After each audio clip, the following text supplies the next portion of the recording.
আর এবার কুলতলি ঘটনা দেখুন, অভিযুক্তকে ধরতে গিয়ে আক্রান্ত পুলিশ। কুলতলির জালাবেরিয়ায় পুলিশকে লক্ষ্য করে চলল গুলি।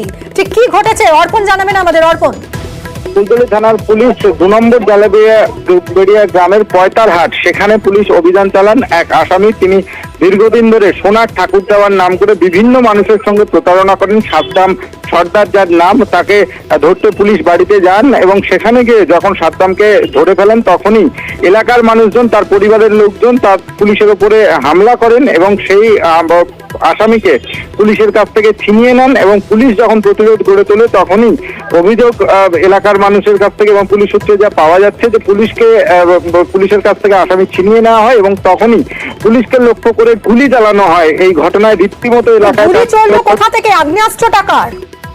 দেখো, যেটা স্থানীয় সূত্রে জানা যাচ্ছে এবং পুলিশ সূত্রে যেটা বলা হচ্ছে যে এই অভিযুক্ত সাদ্দাম সর্দার, তার পরিবারের কেউ একজন এই গুলি চালিয়েছেন এবং তাদের কাছেই এই আগ্নেয়াস্ত্র ছিল এবং সেই আগ্নেয়াস্ত্র দিয়ে পুলিশকে লক্ষ্য করে গুলি চালানোর ঘটনা ঘটে। যদিও পুলিশ এই ঘটনায় আহত হননি, তবে সেই সময় কিন্তু এলাকা ছাড়তে বাধ্য হন।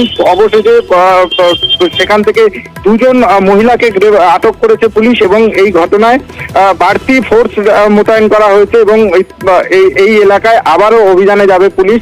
এবং আসামি যে সাদ্দাম সর্দারকে সকালে গ্রেপ্তার করতে যাওয়া হয়েছিল, তাকে গ্রেপ্তারের চেষ্টা চালাবে পুলিশ। এবং পুলিশ সূত্রে যা খবর, আর কি বাড়তি ফোর্স ডাকা হয়েছে বারুইপুর পিডি থেকে এবং বারুইপুর পিডি থেকে বাড়তি ফোর্স গেলেই আবার অভিযানে যাবে বারুইপুর কুলতলি এবং বারুইপুর পিডির বিশেষ পুলিশ বাহিনী। অর্পণ, অনেক ধন্যবাদ। আমরা শুনবো বারুইপুর পুলিশ জেলার পুলিশ সুপার পলাশ চন্দ্র ঢালি, তিনি কি বলেছেন।